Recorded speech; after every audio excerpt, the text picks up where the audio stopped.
to study IELTS.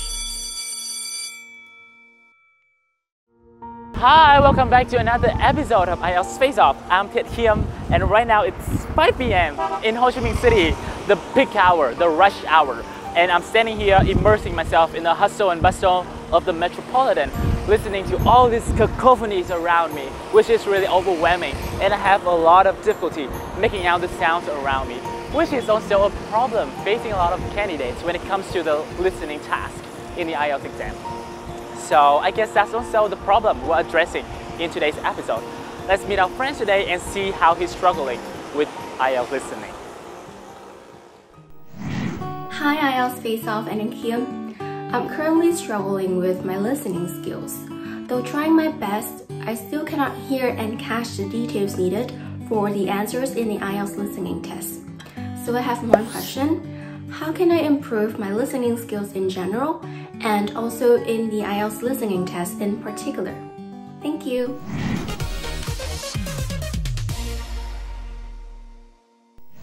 So the struggle is real for our friend, listening. A seemingly very easy but also very challenging task in the IELTS test.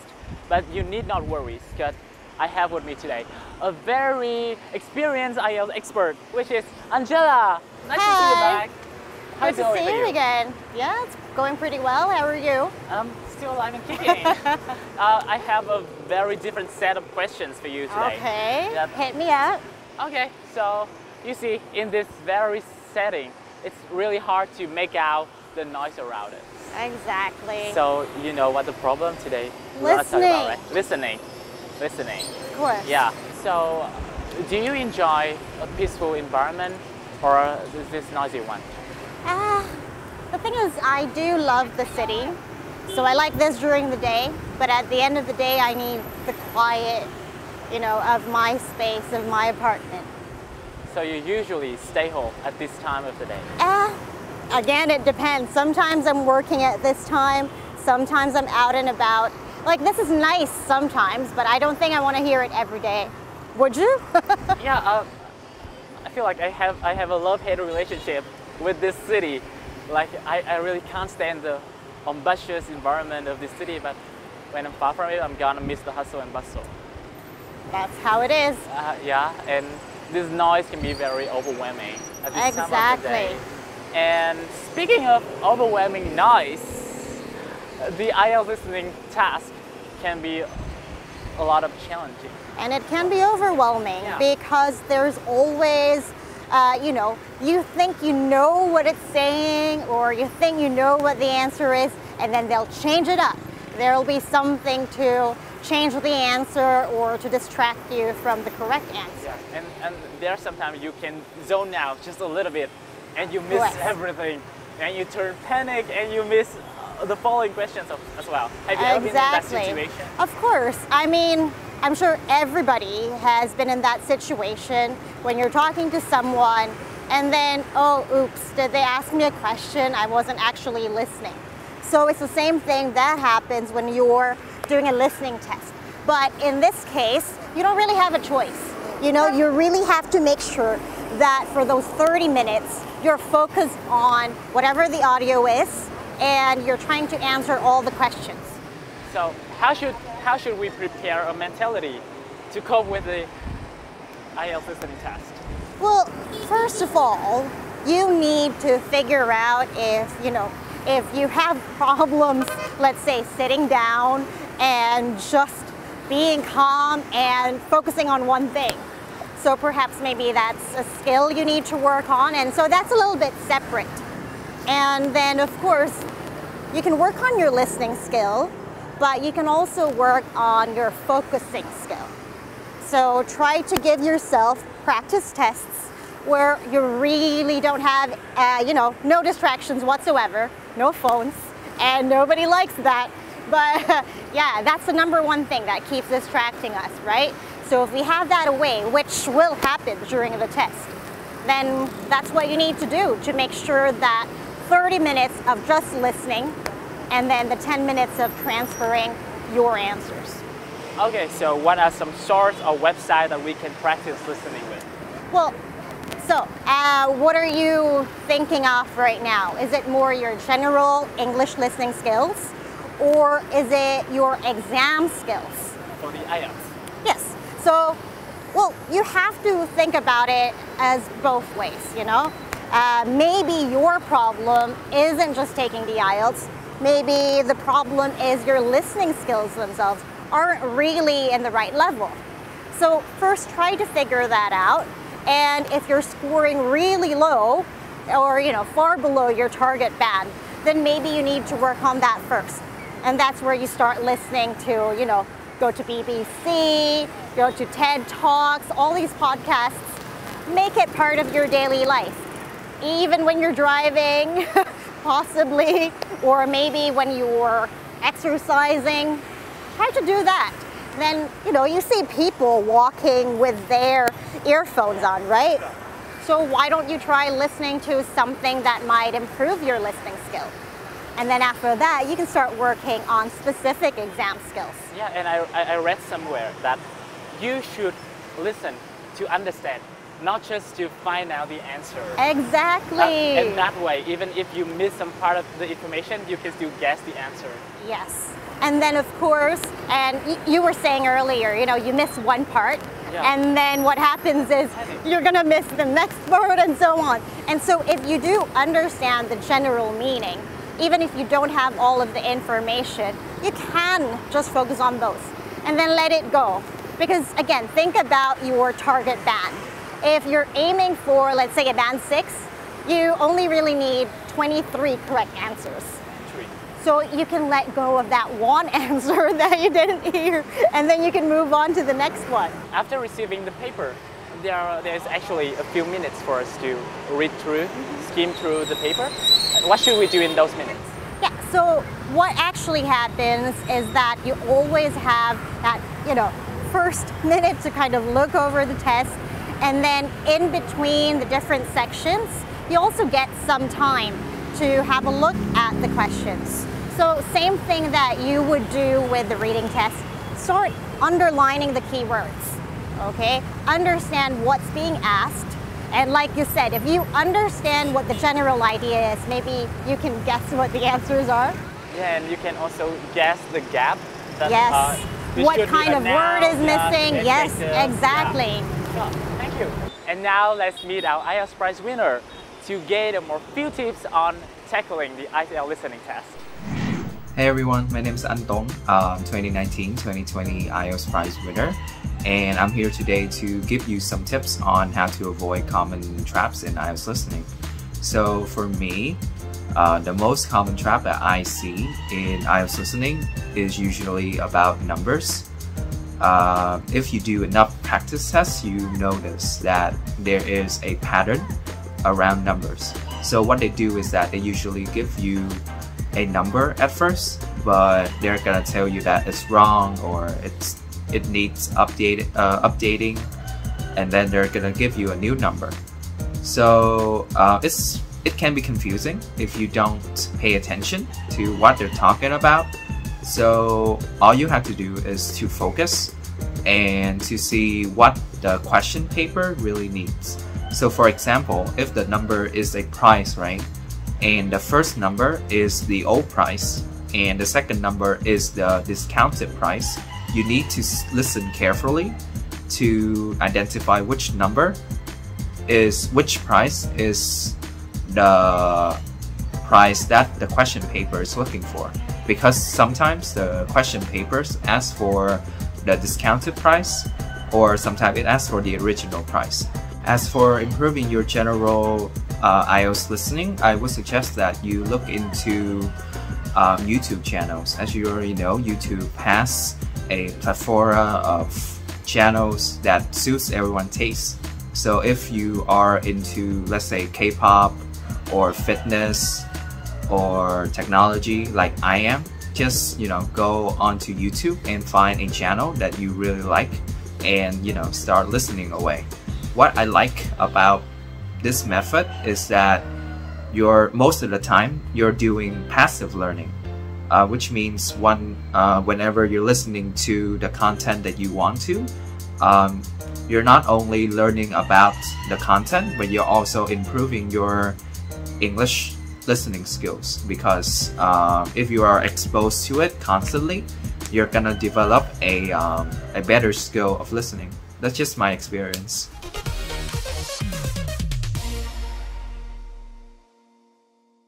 Hi, welcome back. We're now sitting by the Saigon River, gazing at the moon, which is ready to come out. It's such a nice escape from all this hustle and bustle. And let's get back to our topic, which is listening. I heard that the computer-based test is gaining popularity recently. Well, what do you think about that? Well, I think it just really depends on what the candidates are used to. I mean, of course, because of the lockdown and probably studying and working from home, people are used to using the computer, which means that they'll be probably more comfortable with the computer-based tests. Which one do you prefer? Well, if it were me, I'd probably take the computer-based test.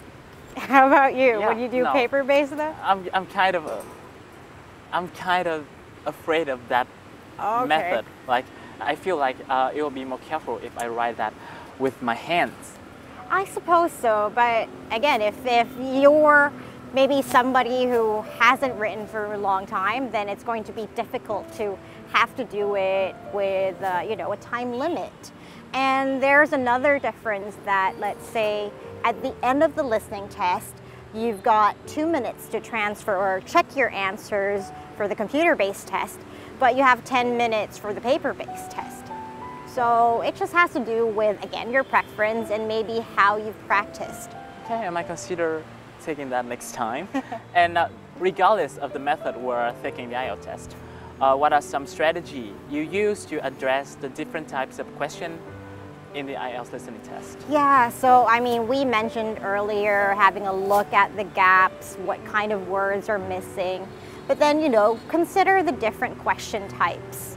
For specific question types, then of course, maybe what you need to listen for would be, so say for example, it's diagram labeling, right? So you really need to make sure that you're following what they're saying. And again, you cannot lose focus on this one, because it's easy enough. You already have it right in front of you, or even with a map, but then it might get confusing because of the distractors. So make sure that you've got it focused. Okay, this is the next number that I'm going to answer. And then afterwards, when you transfer it, then you know, you have to think about checking your answers as well. Thank you. That's a very holistic piece of advice. And I guess it's time we meet our today's contestant of Voice of the Week. Let's see who she is. Let's find out. Hey there, I'm Kai. Currently, I'm a freshman studying at Western Sydney University. Why I'm calling myself an amateur documentarian? Because even though I'm a YouTuber and a blogger, none of my work is original. To make it even worse, I even record the whole process of me stealing someone's ideas and share it to the world. Pretty short, right? But why do I have the audacity to share all of this? And thanks to the 2 books, Show Your Work and Still Like an Artist by Ocean Cleon, now I have this audacity to show non-original work of me. So what have I learned specifically in the regard of creative work are the process of me trying to figure out everything in my life. So when I just started building something or learning something or doing something that you're interested in, document the whole process and share it to the world. And don't fret even though it ain't yours, because quote, none of the work in this work is original. It's all about the remixes, the mashups of a bunch of ideas that resonate with you and combined with your own thoughts, which are also the results of collective ideas preceding you. So all in all, if you had to pick one sentence to describe my whole message, you'd better keep stealing and share it to the world. Hi, we're so happy to be joined by this week's contestant of Voice of the Week. Hi. Hello? Have you ever taken the IELTS test? I haven't, unfortunately. You haven't? Yeah. So, what do you think of it? I think the preparation is important. Well, it's basically the key to every success. But yeah, it's a difficult relationship that I have with IELTS. Okay, so are you ready to comment it for the first time ever? Okay, I'm ready. Okay, she's ready. Bring it on. All right, so since we're here, do you like boats? Unfortunately, boats are not my go-to transport Why form. Because I saw some accidents in the past that some people just whoop, yeah, and they just drown into water and they lost their Is it lives. a common form of transport in your country? Well, in some areas of Vietnam, definitely it's a kind of common forms of travel on water. Why do you think some people like going on boats? I think probably some personal preference, I guess. Like some people like going motorbike like me, but some just have a different like perspective or outlook of life, and they think this kind of because of the scenery or okay, it's like the beauty of water, something like that, like quiet. Do you think boats are going to continue to be important in Vietnam? Okay, I want to be politically correct. Okay. But I think boats still gotta exist in some sort of way in the next 10 years, hopefully. But I don't think it's gonna be more mainstream because like nowadays we have electronic motorbikes and our cars.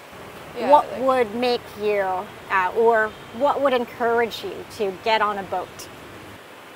probably some friends or like we go on vacation, and I think because of the respect I get from my friends and family, probably I will like get on them and enjoy the atmosphere because the people I go with is way more important than than the transportation that I take. So yeah. Fair enough. Thank you. Okay. So that's it for the part one of the Okay. speaking test. Right now, she's gonna give you the question for the part two, and this is a note and a pencil for you. You have 1 minute to prepare. Okay. Okay, so I'd like you to describe an interesting song that you like. You should say what it is, which country the song comes from, what story the song tells, and explain why you think it's interesting. Okay. So I'm gonna give in You 1 got minute. A minute. Okay. Yes.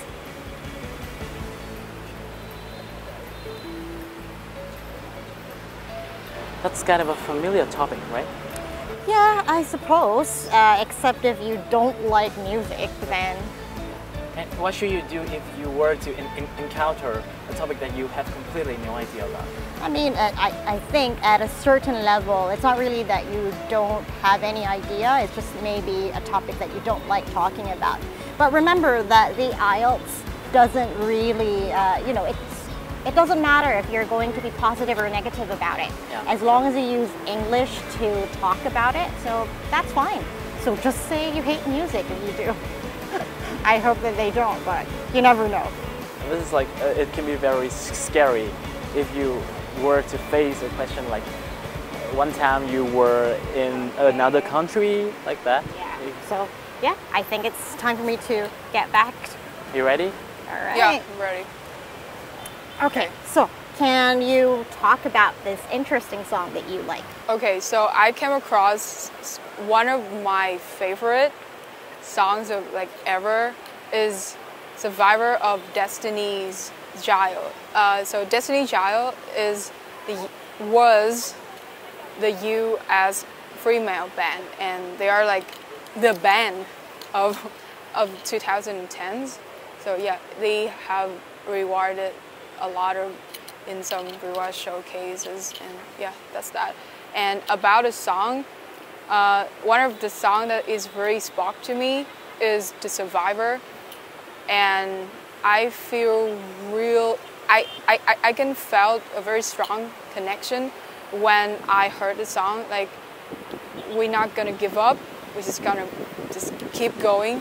So because currently I'm kind of into photography and kind of all of the stuff, but I learned by myself. I learned by doing. So it's kind of challenging initially, but the song message, I kind of like, you know, song message, I can feel that it spoke to me, and like it just gotta inspire you to not give up and just pushing through, just grind it down. Like, even though some people kind of talk you out of it or just drag you down, like they don't kind of aware of your effort and your time. But yeah. Thank you. Do your friends like this song as well? Well, I haven't shared some of the playlist, but definitely after the show I will. So we've been talking about an interesting song that you like. So now let me just ask you a few more questions about songs in general. Okay, absolutely. Yeah, so in Vietnam, what sort of songs do you think are the most popular? Okay, so because I'm not that kind of I'm not kind of listen to songs, but like I rarely listen, but like I do listen. Yeah, so I think the latest song that I remember that kind of common around, you know, my surroundings like that is like ballad or pop ballet. Yeah, Is that the kind of music that's usually around? So say, for example, if you go to a coffee shop or a restaurant. No. The coffee shops are like some restaurants, except some outdoor places. They have a very great taste of music, and it's kind of various, and I don't think it's kind of confined to one. Why do you think they play specific music in these kind of places? What I think one of the first and foremost reason they would like turn on the music, they like to lift up the atmosphere and make the customers kind of feeling the vibe. What sort of experience does music add to this kind of thing, being in a restaurant or being in a coffee shop? Okay, so I did some research on the sounds. So there are some white noises, there are some songs that kind of like no lyrics, just kind of get you into the focus mode and get some work done. All right, thank you so much for that. Okay, absolutely. I really appreciate the compliment. Congratulations. Oh, you okay. nailed it beautifully, didn't she? Yeah, I nailed it. How would you rate her performance? But you know, being nervous is part of it. Okay. I think that, again, you know, just breathe in and out. True. Like you said, it's your first time and it's on camera. You did it really well, especially, you know, going over the different things that you've thought about in terms of songs. So it's really personal. So thank you for sharing that with us. I think some things that maybe you can work on is, so let's say for the exam, you need to be more clear with your language. Although, of course, when you're speaking to your friends, you can just say, you know, and they probably do, but you have to say it. You have to say what exactly you mean. So perhaps try to use more, let's say, specific vocabulary to describe things. But other than that, well done for your first try. That's a great tip. I'm gonna implement that immediately for my academic career. So do you have any plan of taking the IELTS test in the near future? Yeah, for sure. In June, probably I have some plan to, you know, undertake to sit the exam and ace it. Just make sure you binge watch our episodes for preparation, because we have a lot of tips and information for you. Yeah, I'm such a fan. And I guess that's a wrap for today's episode. We have acquired a lot more knowledge on tackling the IELTS listening test, and also we have met a very beautiful and talented guest for today's episode of Voice of the Week. And yeah, Thank you so much for joining us. You're I'm very really, welcome. Yes, I really appreciate the opportunity. Yeah, and I guess we'll see you next week on another episode of IELTS Face Off, 9 p.m. on VTV7. Bye. Bye. That's it. Thank you so much. Woo! This is your A gift for you a gift for you. from IELTS Face Off. Oh, I see that we have a lot of new things for this season, right? And I heard that IELTS Face Off is delivering an IELTS Face Off course for anyone who is at the level of 5.5 IELTS and aim to elevate their IELTS score. And this course is distinguished by a lineup of experienced experts and many sources of useful material. So if you are interested and you want to have more information, please visit our fan page IELTS Face Off on Facebook. Thank you so much.